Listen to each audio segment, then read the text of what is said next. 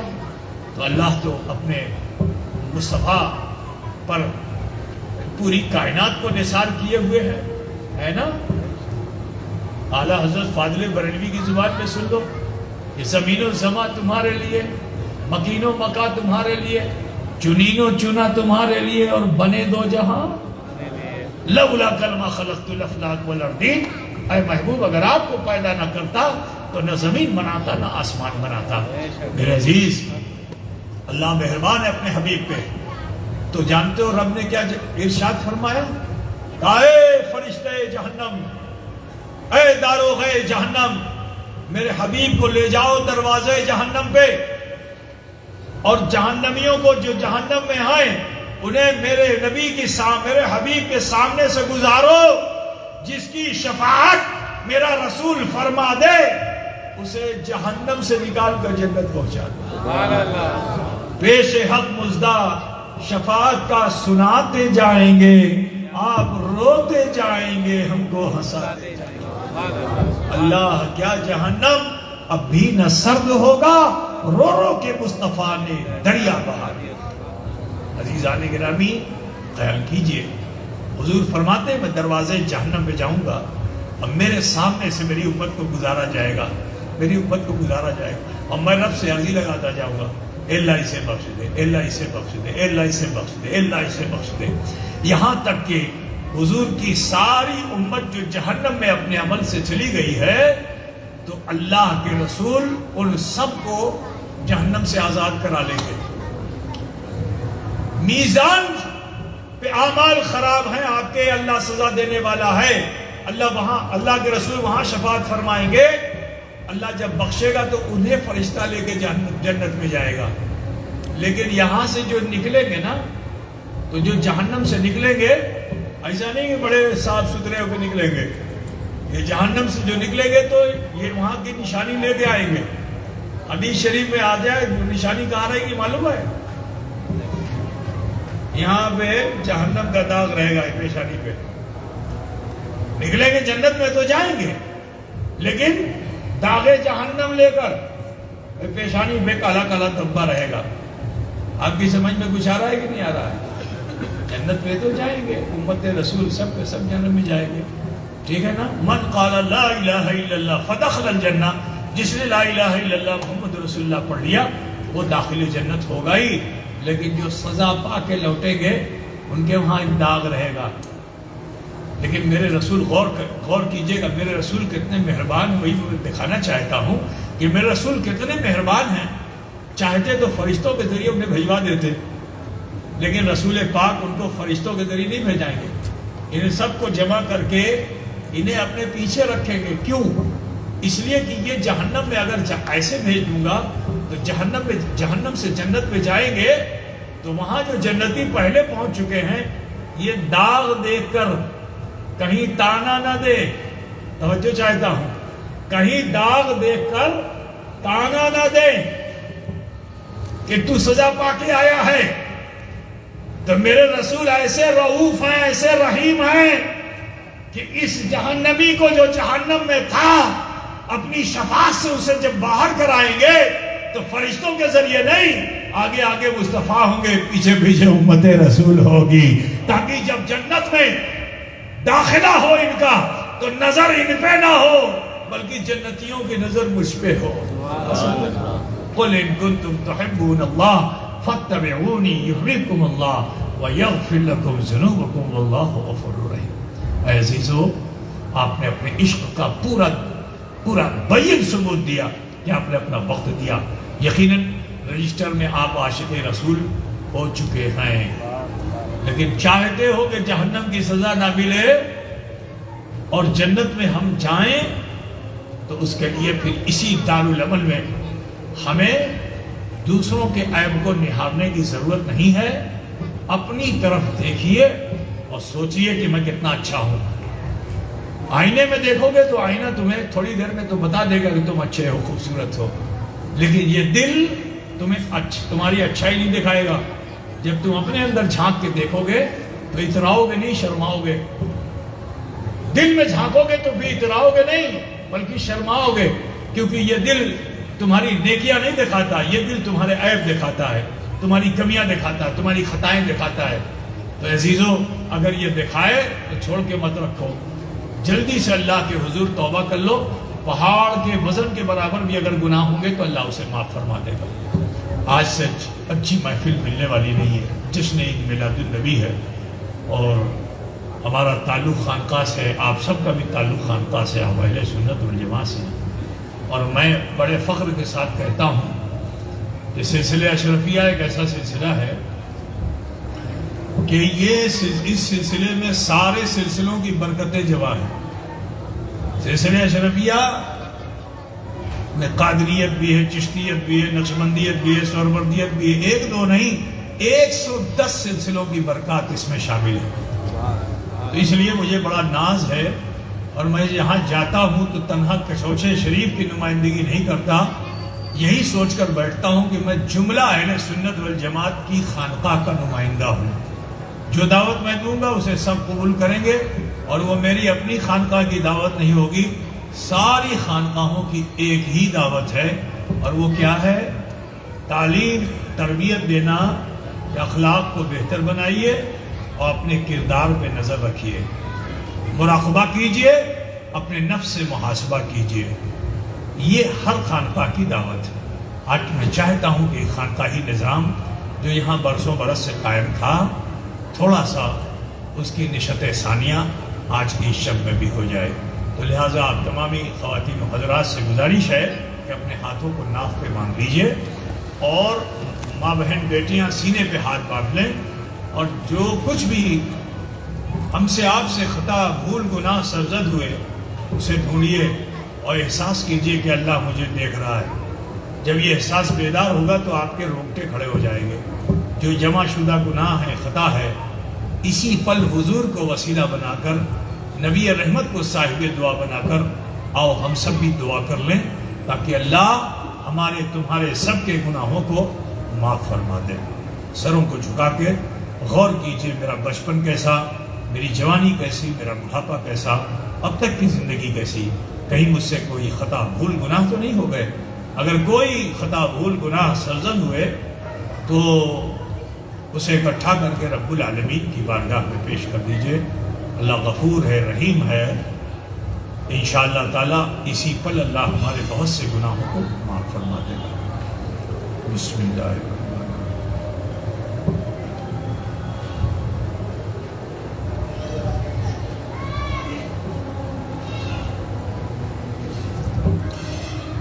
پڑھیں بسم اللہ الرحمن الرحیم، جیسے میں پڑھتا ہوں پڑھیے، بسم اللہ الرحمن الرحیم۔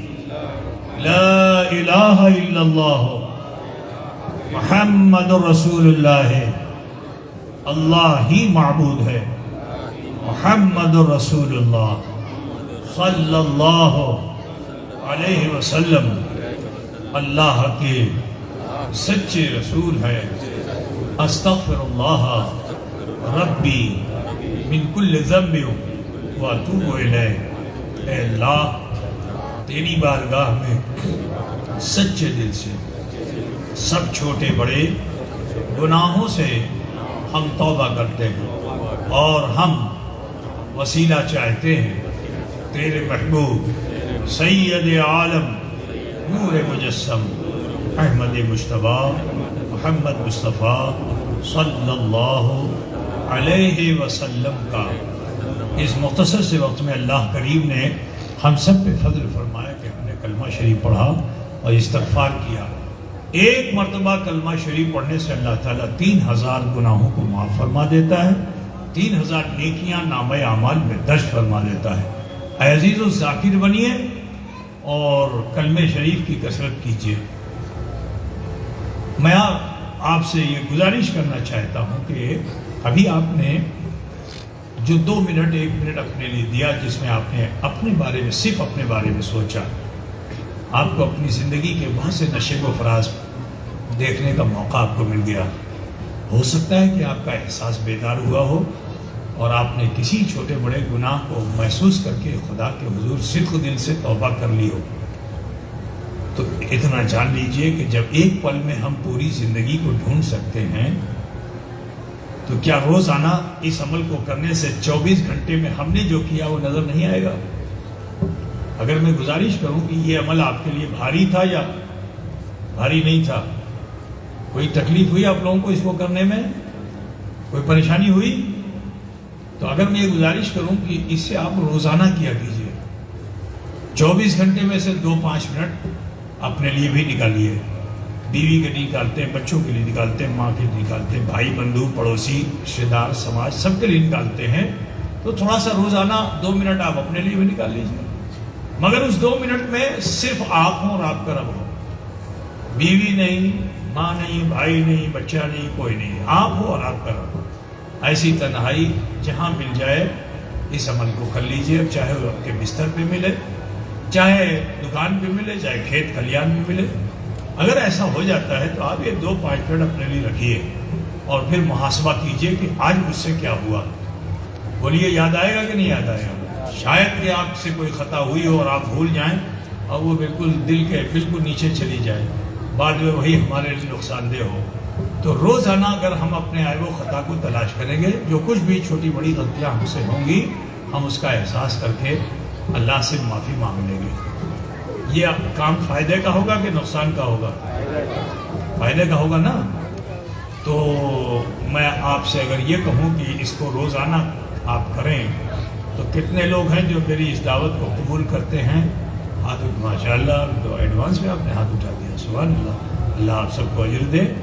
میں تو خوش ہو گیا کشوچے سے آ کر کہ میرا مقصد یہی تھا، نہ کھانا نہ پینا نہ سونا نہ جاگنا، میرا مقصد یہی تھا کہ قوم و ملت کے سامنے تھوڑی دیر کے لیے آؤں، اگر قوم اسے قبول کر لیتی ہے تو میرے نام اعمال میں بھی کچھ لکھ دیا جائے گا، ہے نا۔ اللہ کا شکر ہے کہ پروردگار عالم نے آپ کی نیکیوں سے کچھ حصہ اللہ نے میرے حصے میں بھی دے دیا ہے، ٹھیک ہے۔ تو میں تو خوش ہو کے چلا جاؤں گا اور جا کے جہاں یاد آئے گی علی راجپور کی تو کہوں گا صاحب علی راجپور کے لوگ بڑے اچھے تھے اور میں نے جو وعدہ کرایا سب نے ہاتھ اٹھا دیا، بڑے اچھے تھے، ٹھیک ہے۔ مگر آپ اگر عمل نہیں کرو گے تو میں تو آپ کو دیکھ نہیں پاؤں گا، وعدہ پورا کیا کہ نہیں کیا، ہے نا۔ پھر بھی خوش ہوتا رہوں گا، لیکن ایک ذات ایسی ہے جو ہم سے کبھی جدا نہیں ہوتی، لگے جہاں سے زیادہ قریب ہے، وہ ذات ہے رب العالمین کی۔ آج میں تو بندہ ہوں، تم نے مجھے خوش کر دیا، کاش کہ یہ وعدہ اپنے رب سے کر لو گے تو وہ رب کتنا راضی ہوگا۔ تو میرے عزیز، لہٰذا آپ سب سے کہنا ہے کہ جو وعدہ آپ نے کیا ہے اس پر قائم رہو گے تو انشاءاللہ انقلاب آ جائے گا۔ ذاکر بنیے، آج ٹھوکر لگتی ہے تو ابا اماں یاد آ جاتے ہیں، اپنے رب کو نہیں یاد کر پاتے۔ میرے پیارے، دنیا دار مت بنیے، رسول کے وفادار بنیے، ذکر اللہ کی کثرت کیجیے۔ اللہ توفیق دے تو مسجد میں اعتکاف کر کے، اپنے گھر بھی کوئی کونا بنا کے، ٹھیک ہے، خانقاہ میں جا کر کے، درگاہ میں جا کر تھوڑی دیر کیجیے۔ نہیں کر پا رہے، اور ماشاءاللہ آپ کی بستی میں تو ایک ایسے صاحب مزار میں تو آج گیا، مجھے بڑی کیفیت محسوس ہوئی۔ ہاں، حوض کیا ہے، حوض شریف میں ہے نا، حضرت کا نام کیا ہے؟ ہاں، حضرت میر عوض علی رحمۃ اللہ علیہ، اور ان کے اور بھی فرزندان بھی ہیں، سب میں نے محسوس کیا کہ بڑی روحانیت ہے وہاں پہ۔ تو ایسے بزرگوں کی بارگاہ میں ضرور جائیے، لیکن وہاں پہ کچھ کمیاں بھی میں نے دیکھی، تو لہٰذا اس کو میں بتا دینا چاہیے کہ مزاروں پہ جا کے کچھ لوگ دھاگا باندھتے ہیں، کچھ تالا لگا دیتے ہیں، یہ سب چیزیں شریعت کے خلاف ہیں۔ اہل سنت والجماعت کی بدنامی اس میں ہوتی ہے، ٹھیک ہے۔ اجمیر شریف میں یہاں بھی دیکھا میں نے، کچھوچے شریف میں بھی دیکھا، جہاں جاتا ہوں وہاں دیکھتا ہوں، ہر درگاہ میں یہ ضرور ہوتا ہے، ٹھیک ہے۔ کوئی درگاہ بچی نہیں جہاں نہیں ہوتا ہے ایسا۔ یہ نہ تو یہ سجادہ نشین کی ذمہ داری ہے، نہ یہ متولی صاحب کی ذمہ داری ہے، نہ یہ مجاوری صاحب کی ذمہ داری ہے۔ یہ ذمہ داری آپ کی ہے کہ آپ خود رکیں اور دوسروں کو بھی روکیں۔ شریعت کے خلاف کام بالکل مت کیجیے، ٹھیک ہے نا۔ صاحب مزار سے فیض لینا ہے تو پھر وہاں رحمتیں برس رہی ہیں، اب آپ وہاں جا کر کے اگر آپ تھوڑی دیر بیٹھیے، تھوڑا مراقبہ کیجیے، تھوڑا ان کی طرف متوجہ ہوئیے، وہ صاحب دعا ہیں، ان کو وسیلہ بنا کے اللہ سے وہاں مانگیے، انشاءاللہ تعالیٰ آپ کی دعا ضرور قبول ہوگی۔ مگر ایسا غیر شرعی کام مت کیجیے جس سے پوری جماعت کو جواب دہ ہونا پڑے، ہے نا۔ آج کچھ لوگوں کی وجہ سے اہل سنت والجماعت کو جو ہے وہ شرمندگی کا سامنا کرنا پڑ رہا ہے ذمہ داروں کو۔ تو آپ سب سے کہنا ہے کہ دیکھا دیکھی میں ایسا عمل مت کیجیے۔ مثال کے طور پر اجمیر شریف آ جاتے ہیں خادم صاحب جو مائل وشیت بھی ہوتے ہیں، اب وہ ڈورا اور دھاگا آپ کو دے دیتے ہیں، لیکن وہ بھی آپ کے ہاتھ میں نہیں باندھتا ہے، وہ گلے میں باندھ دیتا ہے۔ مگر آپ کیا کرتے ہیں، وہاں سے آتے آتے گلے والا دھاگا ہاتھ میں باندھ لیتے ہیں، تو گلے تک تو درست ہے، لیکن جیسے ہی ہاتھ میں آپ باندھتے ہیں اب غیر درست ہو جاتا ہے۔ من تشبہ بقوم فہو منہم، جو کسی قوم سے مشابہت کرتا ہے انہی میں سے ہو جاتا ہے۔ تو لہٰذا ایسا کوئی غیر شرعی کام درگاہوں پہ مت کیجیے، اسے باعث رحمت و برکت بنا کے رکھیے، اور وہاں جائیے ان سے استعانت طلب کیجیے، ان کی بارگاہ میں آپ بالکل جا کے استغاثہ پیش کر سکتے ہیں۔ اہل سنت والجماعت کا عقیدہ ہے کہ صاحب مزار وہ ہوتے ہیں جو صاحب دعا ہوتے ہیں، مستجاب الدعوات ہوتے ہیں، اور اپنی قبروں میں وہ مجبور نہیں ہیں۔ اللہ تعالیٰ نے ان کو اتنی آزادی دی ہے کہ پروردگار عالم کی بارگاہ میں اگر تمہاری سفارش وہ کر دیں گے تو انشاءاللہ تعالیٰ تمہارے بگڑے کام ضرور بن جائیں گے۔ ٹھیک ہے بھائی میرے؟ تو لہٰذا ہمیں امید ہے کہ آپ سب ایسے ہی کریں گے۔ دکان پہ، مکان پہ، جہاں موقع ملے 2 منٹ اپنا دیجئے، کم سے کم گردن جھکائیے، دھیان دیجئے 24 گھنٹے میں کیا ہوا، سارا رزلٹ یہ دل دے دے گا کہ آج تم نے کیا کیا۔ کچھ اگر تمہیں خراب لگے کہ یہ چیز اچھی نہیں تھی، یہ خراب میں نے کیا، یہ گناہ کیا میں نے، جھٹ سے اللہ کے حضور پیش کر دیجئے۔ کوئی پرابلم ہوگی، ایک نہ ایک دن توبہ نصوحہ آپ کو ضرور حاصل ہو جائے گی، اور جس دن ہوگی نا تو یہ دل کے نیچے گہرائی میں ایک قطرہ پڑا ہوا ہے مغفرت کا، وہ کھینچتا کھینچتا کھینچتا کھینچتا اوپر آئے گا، ایسا لگے گا جیسے تمہارے سینے کا کوئی آپریشن کر رہا ہے، اور اتنا گڑے گا، اتنا تکلیف ہوگی، اور حتیٰ کہ آپ کی حلق کس جائے گی، اور پھر وہ آنسو آپ کے پلکوں پہ سجنے والے ہوں گے، پلکوں کے پپوٹے ابھی وہ تر بھی نہیں کر پائیں گے۔ اللہ ایسا رحیم ہے کہ تمہارے ڈھیر سارے گناہوں کو معاف کرتا ہے، ایک دن وہ ضرور آپ کو حاصل ہوگا۔ میں یہاں مختصر ایک بات اور بھی بتا دوں، ایک بزرگ تھے،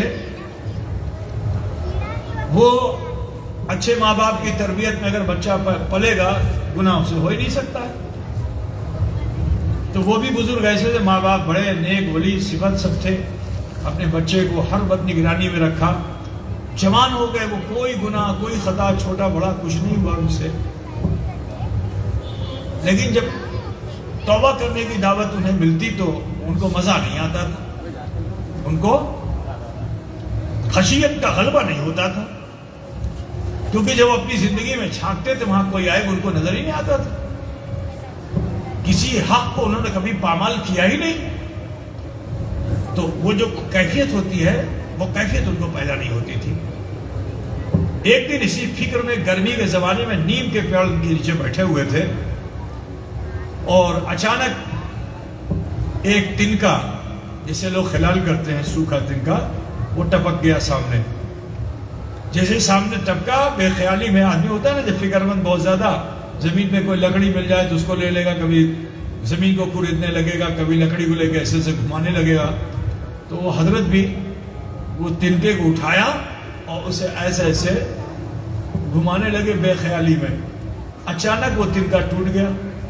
اب جب ٹوٹا وہ تنکا تو ان کا خیال بھی ٹوٹا، دیکھا کہ ارے یہ تو میں نے خطا کر ڈالی، یہ تنکا میرا نہیں ہے، نہ جانے کس کا یہ درخت ہے، میں نے بغیر اس کی اجازت کے اٹھا لیا، یہ میری خطا ہے۔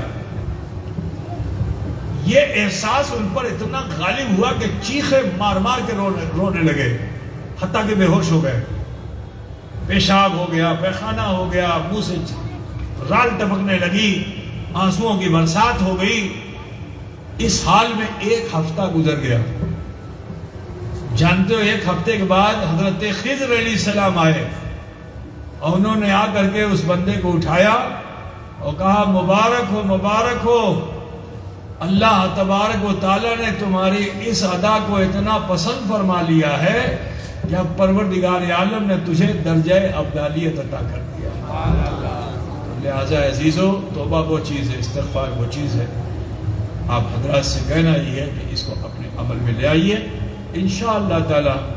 پھر اگر آپ اس عمل کو کرنے لگتے ہیں پابندی سے تو پھر آپ کا قدم اسی راہ پر ہوگا جس پر اللہ کا انعام ہے۔ دعا کرتا ہوں اللہ تعالیٰ ہمیں تمہیں سب کو عمل خیر کی توفیق رفیق عطا فرمایا۔ خوش نصیب ہیں کہ آپ کے اس شہر میں اور بزرگ جو یہاں تشریف لائے، جن کے ذریعے سے جو ہدایت کا سلسلہ اس علاقے میں جاری و ساری ہوا، آج ان کا خانوادہ یہاں ہے بحمدہ تعالیٰ۔ میں دعا کرتا ہوں اللہ تبارک تعالیٰ انہیں اور ان کی نسلوں کو بھی اپنے اسلاف کے طریقے پر چلنے کی توفیق رفیق عطا فرمائے، اور اللہ تعالیٰ اس خانقاہ کی نشت ثانیہ فرمائے۔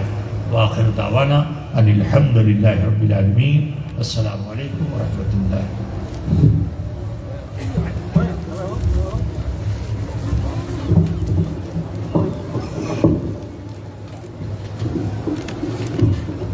یا نبی سلام علیکہ، یا رسول سلام علیکہ، یا حبیب سلام علیکہ، صلوات اللہ علیکہ۔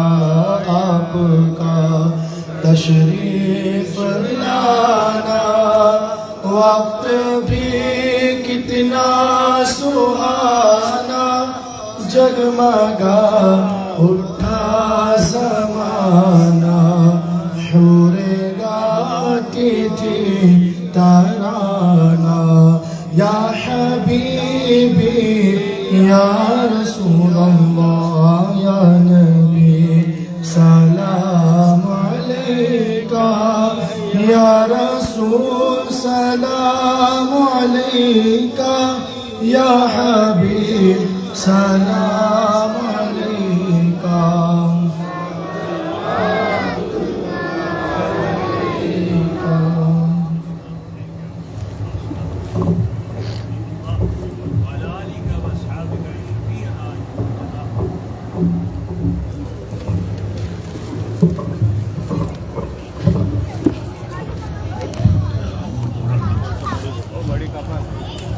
وزن تھوڑا سا چل جائے گا۔ اعوذ باللہ من الشیطان الرجیم، بسم اللہ الرحمن الرحیم، قل هو اللہ احد اللہ الصمد لم یلد ولم یولد ولم يكن له كفوا أحد۔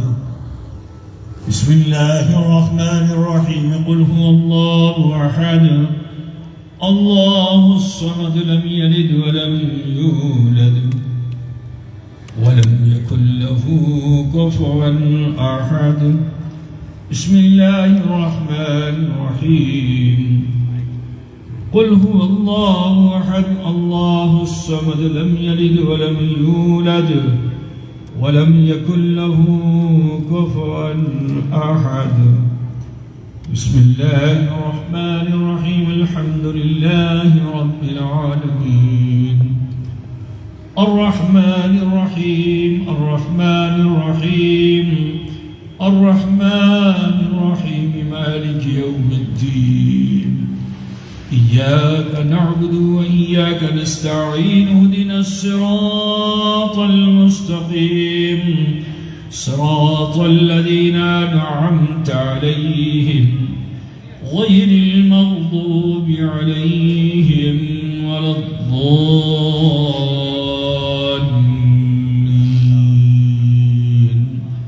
آمين آمين آمين۔ الفاتحة۔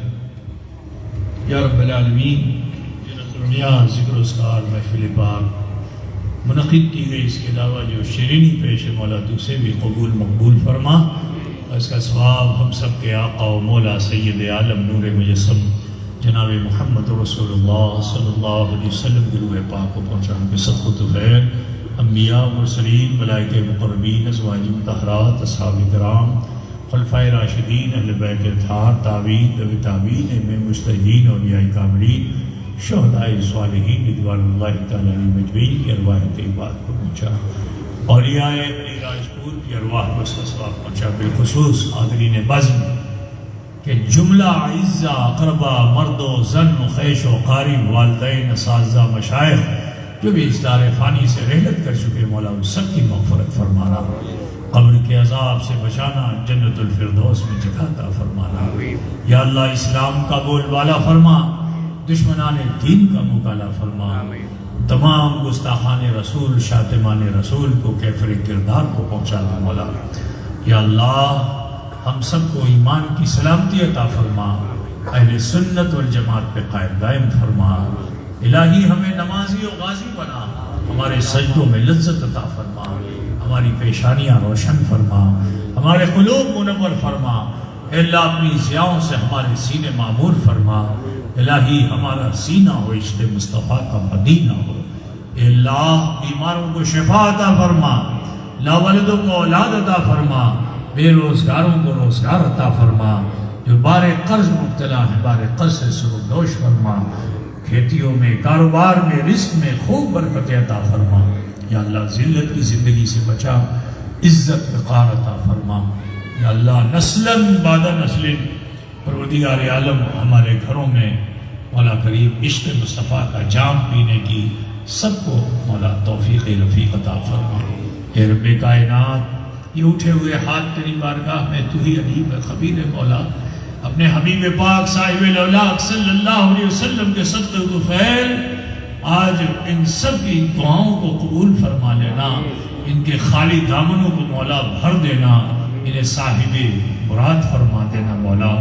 یا رب العالمین جن گھروں میں جوان بچیاں ہیں سعید رشتے مرحمت فرما، میاں بیوی کے درمیان خدا نخواستہ اگر جھگڑے ہیں مولا مٹا کر ایک دوسرے کو شیر و شکر بنا دے مولا، جسم و لباس کی طرح کر دے مولا، گاڑی کے دو پہیوں کی طرح کر دے مولا۔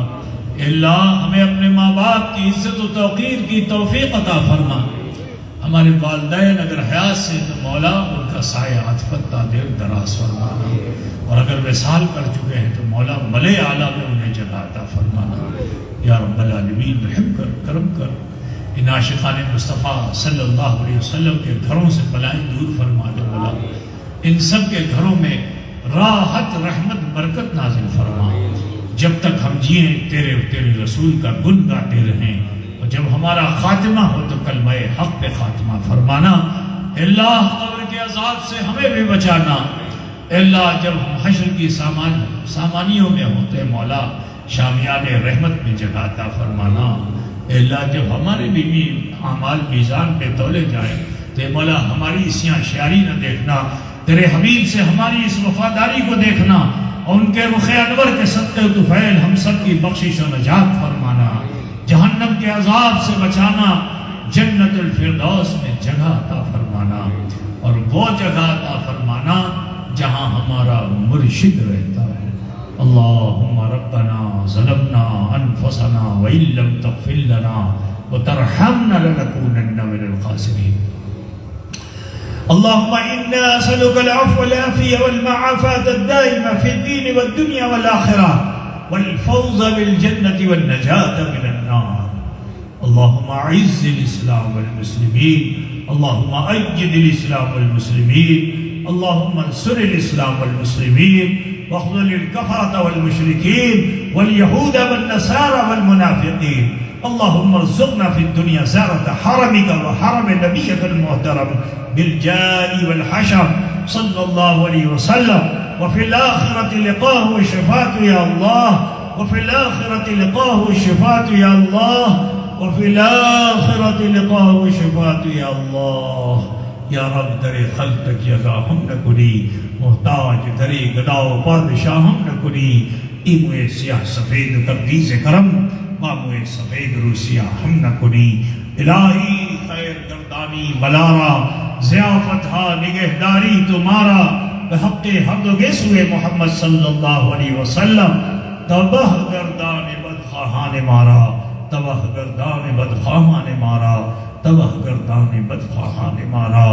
ان اللہ و ملائکتہ یصلون علی النبی یا ایھا الذین آمنوا صلوا علیہ وسلموا تسلیما سیدنا مولانا محمد وآلہ وسلم صلاۃ والسلام علیک یا رسول اللہ سبحان ربک رب العزۃ عما یصفون وسلام علی المرسلین والحمد للہ رب العالمین بحق لا الہ الا اللہ محمد رسول اللہ صلی اللہ علیہ وسلم۔ حضرات گرامی، ایک ضروری بات یہ عرض کرنی ہے کہ انشاءاللہ تعالیٰ ہمارا ربیع الاول شریف کو آپ تمامی حضرات جلوس محمدی ضرور نکالیں گے، لیکن آپ سب سے کہنا ہے کہ ڈسپلن کو مینٹین رکھیے گا۔ ایسا کوئی عمل نہ کیجیے گا کہ آپ کی طرف لوگوں کی سوچ یہ بنے کہ تو بہت بڑا بدماش ہے، بہت بڑا گنڈا ہے۔ نہیں، آپ اپنے اچھے عمل کو پیش کیجیے، اپنا کردار اچھا کیجیے، اپنا لباس اچھا رکھیے، اور راستے میں اگر کوئی رکاوٹ بنتی ہے تو اس کو دور کیجیے، کسی کے راستے کو روکیے نہیں۔ راہگیر اگر چاہے اتنی بھیڑ ہے، اپنی بھیڑ کو ہٹا کے راہگیر کو ضرور راستہ دے دیجیے، بہت بڑا ثواب ہے۔ راستے میں کچھ اگر گرا پڑا ہے اس طرح کا کہ جس سے کسی کو اذیت ہو سکتی ہے، اسے اٹھا کے کنارے لگا دیجیے، بہت بڑا ثواب ہے، ٹھیک ہے۔ خوب غریبوں، مسکینوں، پیاسوں کو پلائیے، سبیلے لگوائیے، سبحان اللہ، بہت اچھی بات ہے۔ لیکن وقت نماز جب آ جائے تو پھر سارا جلوس بند، سارا جھنڈا لپیٹ کر کے سیدھے مسجد میں چلے جائیے، ظہر کی نماز پڑھیے، اگر اور لمبا جلوس ہے تو عصر کی نماز بھی پڑھیے، اور لمبا جلوس ہے تو مغرب کی نماز پڑھیے، اور لمبا جلوس ہے تو عشاء کی بھی نماز پڑھیے۔